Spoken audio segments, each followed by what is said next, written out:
Hi. The battle for best Eurorack mixer is intensifying. 1010Music Bluebox for Eurorack is the modular version of their desktop mixer and recorder. It's got a color touchscreen and 4 encoders, any combination of up to 6 stereo or 12 mono tracks. You can create up to 4 submixes or sends. It's got comprehensive MIDI and CV control options, a multi-track recorder, basic arrangement capabilities, and it can also behave as a stereo class-compliant audio interface. It's got built-in EQ per track, built-in master send effects, delay and reverb, and a compressor. In this video, I'll go over this setup, then explore Bluebox in detail, take a look at what makes it special, and then talk about pros and cons in light of the competition. Before I start, a quick disclosure. 1010Music sent Bluebox over for review. No money changed hands. They have no say over the content of this video and don't get to see it before it's published. This channel is funded mainly by viewers who subscribe to exclusive content and book updates on Patreon, including plenty of Eurorack tips and ideas. Okay, let's start with an overview of this setup just to explain what's going on here and how everything leads into Bluebox as both a mixer and a recorder. Hermod Plus is the master sequencing brain for everything. I've got a MIDI keyboard connected to it because it makes brainstorming ideas and sequencing into this much easier. I'm using 5 of Hermod's 8 CV tracks to sequence and trigger different CV-based instruments, and 1 of its 8 MIDI tracks to sequence warp polyphonically via MIDI for a total of 6 mono audio tracks feeding into Bluebox. Atlantis is coming into track 1, then on track 2. I've got Bastl's Pizza, a complex digital oscillator, going into Plum Audio's Adva. This is a multi-mode analog filter with drive going in and coming out, and envelopes for it are being provided by 1UOC based on the open source Ornament and Crime module. Track 3 is Roved, a 1U oscillator based on mutable instruments Platts, in this case synthesizing a tuned kick. Then track 4 is a sample triggered on 2 of Cups by Endorphins. Same goes for track 5, another sample, again being triggered by this module. And then the first of 8 MIDI tracks is sequencing Warp from Neutzeit instruments. This is an additive and wavetable synth. Now under this cable mess are 12 audio inputs, 12 mono audio inputs. I'm using the first 6 for the various monophonic instruments I just walked through. This one's in stereo, but I'm only using 1 output. And that leaves me 6 free inputs, which I'm using for 3 stereo returns for effects. In this case, Data Bender, a kind of audio mangler, Night Rider, a quad sequential resonator, and FXAid, a very comprehensive stereo multi-effect with, I think, over 100 different algorithms. So these 3 are sending each stereo audio back into inputs 7, 8, 9, 10, and 11, 12. Now these 3, most of the time at least, don't generate audio on their own. We need to send them audio from one of the 6 sound sources we've got here. And we do that using these sends, these submixes, a mono submix going to Databender, another mono submix going into Night Rider, and a third stereo submix going out to FXAid. These sends are in addition to the internal effects. So let's maybe give an example. I'll go to Pizza here, go into the track view and turn down all the internal sends as well as all the sends out to the Q as well. Q is FXAid. Let's maybe choose a notable shimmer here. So as I increase the Q,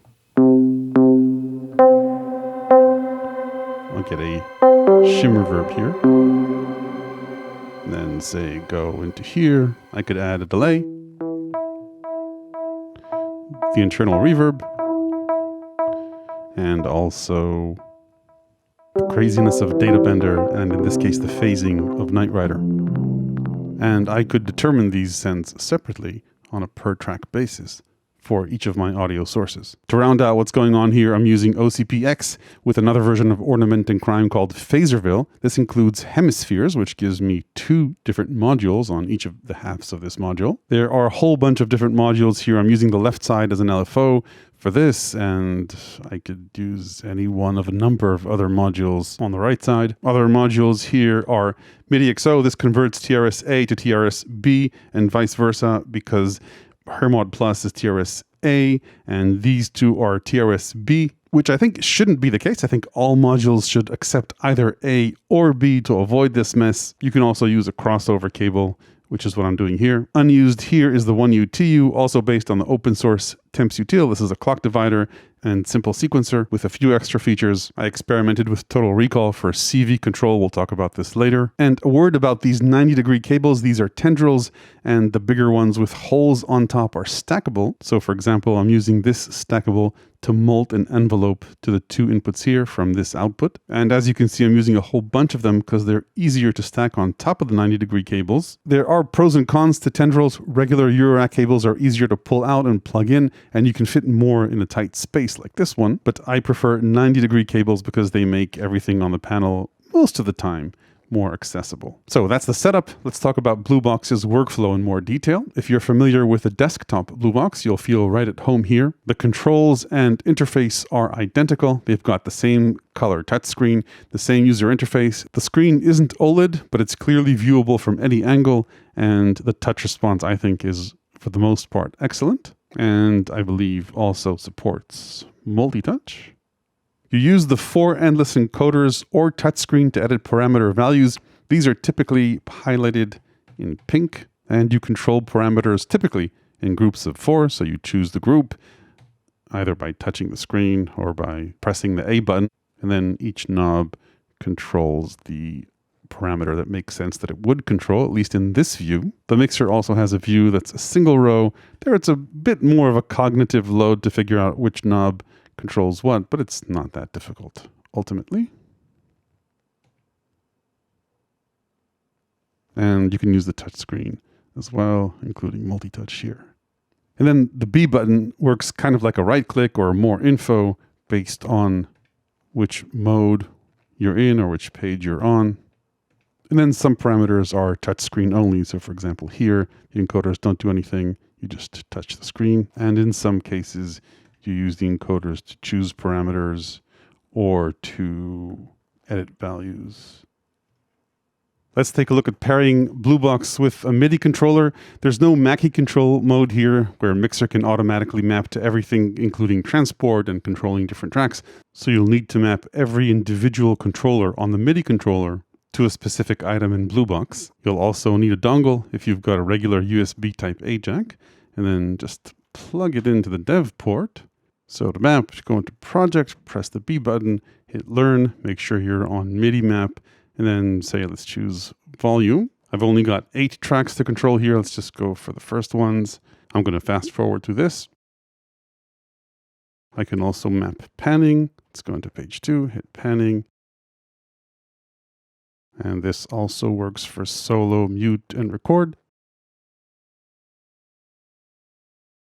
Then go back into here and disable learning. You can see all the mappings here.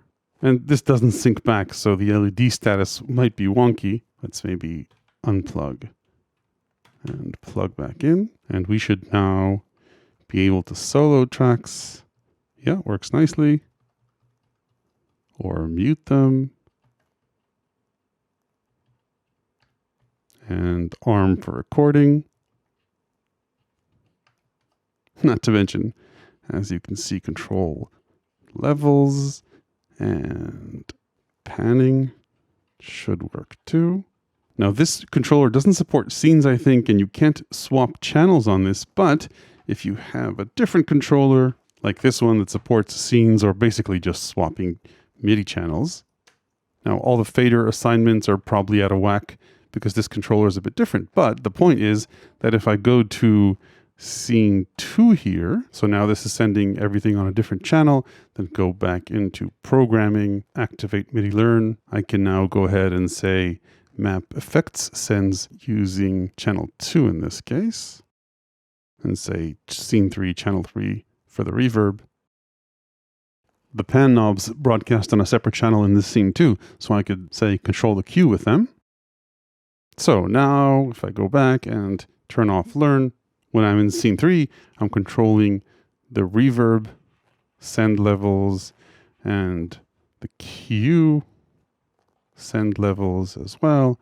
And then channel or scene 2 controls the delay sends. So this can get pretty much as knob per function as you want it to. In terms of connectivity, I already talked about the inputs, outputs, and sends. You've also got a clock output here and 6 CV inputs, again mappable to pretty much any parameter you want in here. Currently, mapping CV into here takes control over the entire parameter. So let's say go into the project settings, go into CV map, and then assign CV1 to, let's say, it's going to levels to this control. Let's plug this LFO into CV1 here and increase its rate a bit.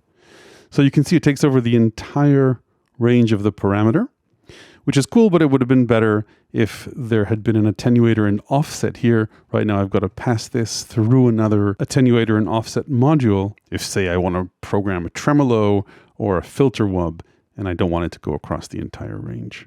CV can only go to one destination. You clear a mod assignment, by the way, with a long press.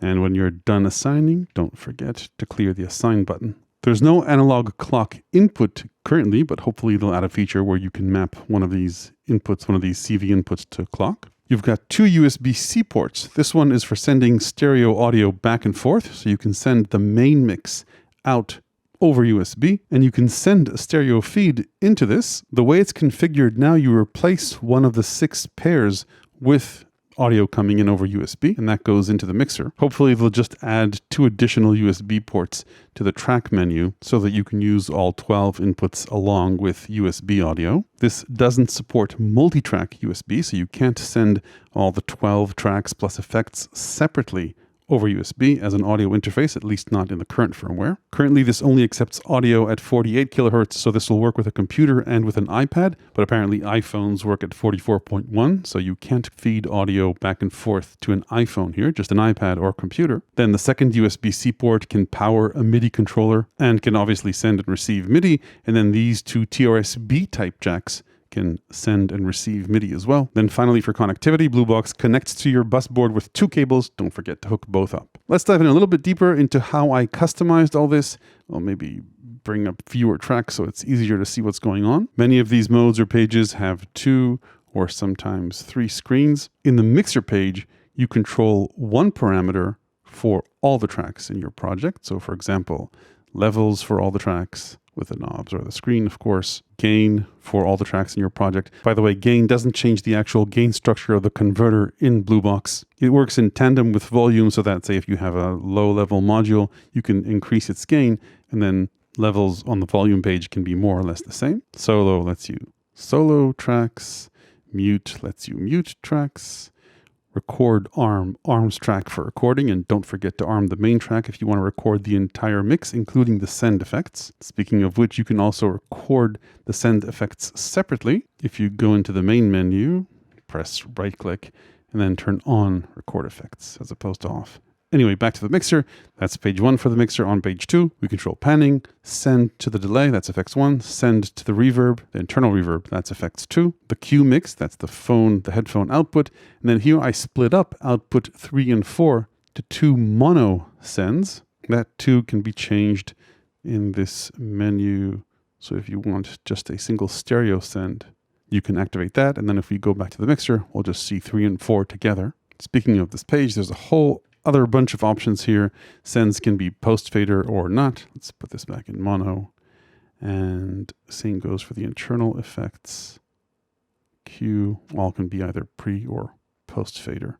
I prefer post fader and not pre fader. If you don't set it to post fader, then if you lower the level of the track, you'll still hear its send effect. Anyway, that's pretty much the mixer page, controlling 1 parameter for all the tracks and setting the display, the general view, and then the track mode or track page controls all the parameters for a single track. So you choose the track in your mix, and then you've got control over all the parameters we saw previously. The B button lets you choose which physical inputs you assign to a given track. Let's maybe go back to my 10-track setup, go to double row, go back into the track menu. So again, these are all my tracks, and this is how the inputs are assigned. Mono for the first 6, and then stereo returns for Databender, Night Rider, and FXAid.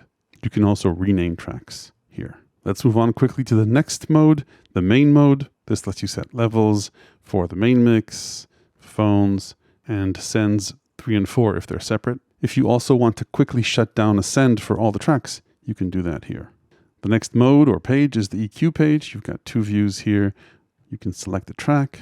These are all the EQs in my session, by the way. Let's maybe choose Warp here. So this is the EQ curve for Warp. There's a 4-band EQ here. You choose the band and change the frequency. You can choose the type. 5 types. And toggle the different nodes. Use the touchscreen if you want. And go, oh, here we go, full screen as well. We use the touchscreen to edit both the cue and the frequency at the same time. Again, swap nodes using the A button, and you need to change the mode of a node before you can edit it. Fully parametric in this case. So pretty comprehensive EQ, I think. And you could modulate these with CV, so you could create, say, a sidechain with an envelope follower. There's no built-in sidechain. So this is essentially also a filter with resonance, and this, by the way, applies to all the tracks and to the master. Let's move on and talk about the effects. Before I do that, I'm going to mute all my returns so we don't hear the external effects. So let's start out by listening just to the delay. Got send at 100%. Let's go into the delay effect. You can have it beat synced or not.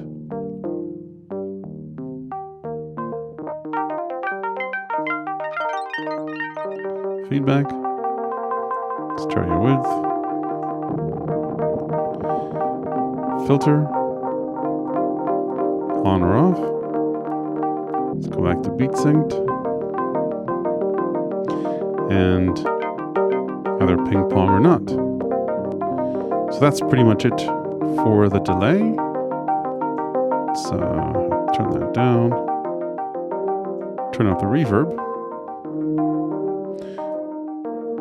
So the reverb, you first choose a reverb type.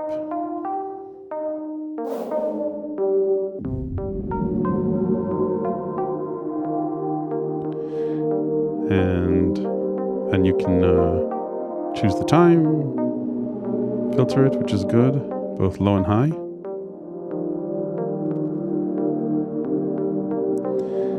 There's a pre-delay.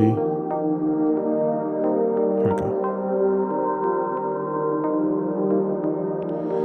And a freeze.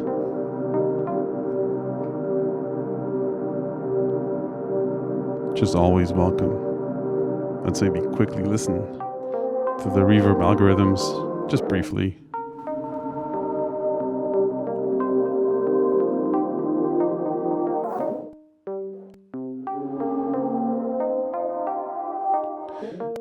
So, interesting characters.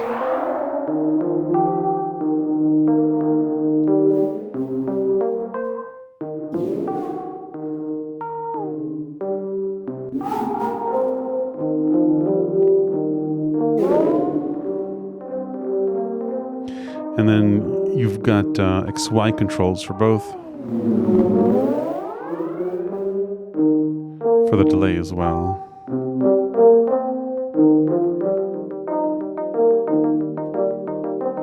This is filtering with resonance. Overall, I think nice effect. The delay certainly is. Reverb, I think, is a matter of taste and filtering. It's got its own, I think, gritty character, and it's certainly nice to have it there. Okay, next screen or mode is the edit or recording screen.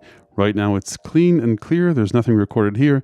To record into the timeline, you need to first arm the tracks. So go into record and arm the tracks that you want to record. Let's go for everything, including the mix. Don't forget to turn on the effects recording. Remember that. And it doesn't matter which screen you're on, just hit record and play and start recording. Let's maybe add this as well.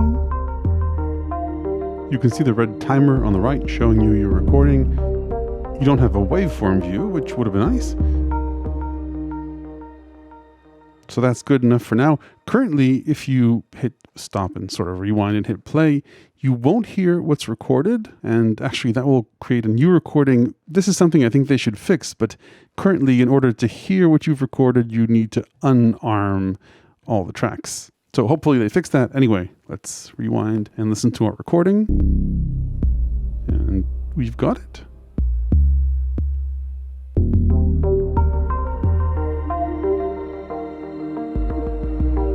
There's no way to zoom in and out, but you can move across the timeline and hit play and start at a given point.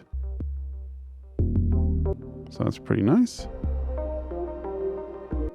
Anyway, while this doesn't have a full-fledged DAW built in, after you made a first recording, there are a few interesting things you can do. First, you can record additional takes. So let's say that I wanted to go in guns blazing with all the tracks active. I'd hit stop to rewind. Remember, I need to arm all the tracks again. Now, if I wanted this to align perfectly with the previous recording, I'd need to get the timing right, but let's just get it going for now. So now I'm recording all of this, all these tracks. And let's stop with that now. Let it die out a bit. Anyway, this is now our take 2. So let's stop. And again, currently we need to disarm these tracks to hear them. Anyway, rewind, stop, play.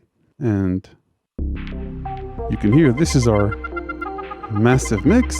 And we can move back and forward to hear it all. Takes a bit of time for things to catch up, I think. Okay, now the nice thing about all this is that our previous take is still here. So we could go back and deactivate these takes and reactivate any or all of these takes. I'll just fast forward through this. If all goes well, then I should now hear the first recording. And I could, of course, conjure up any of the other takes from the second recording. And then finally, if you like, you can also punch in from certain spots on the timeline, or just way ahead if you like. So let's maybe mute these tracks and then just arm to keep things quick. Just warp. And I don't need to go back here, but let's do that. Record play and hit play here. And this will start in a second. Okay.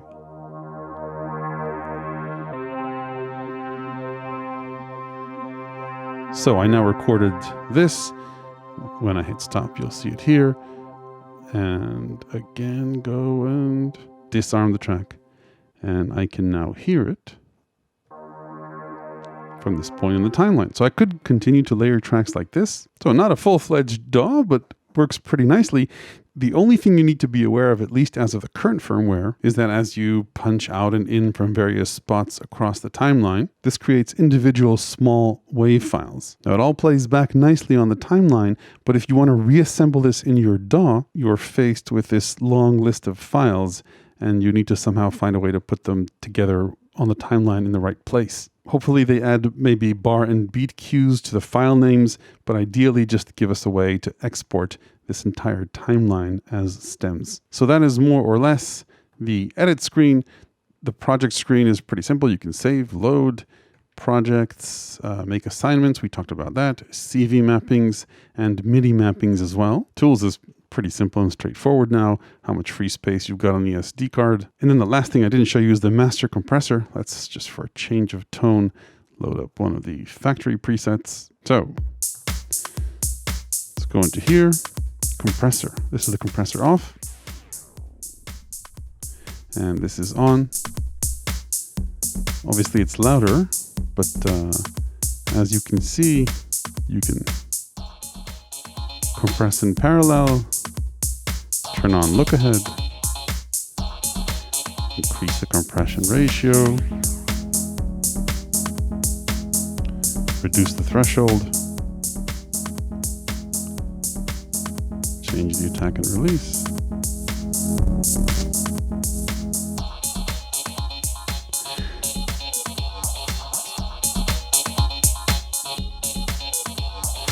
So that's the compressor. Let's go over these settings. I think we went over everything there is to know in here.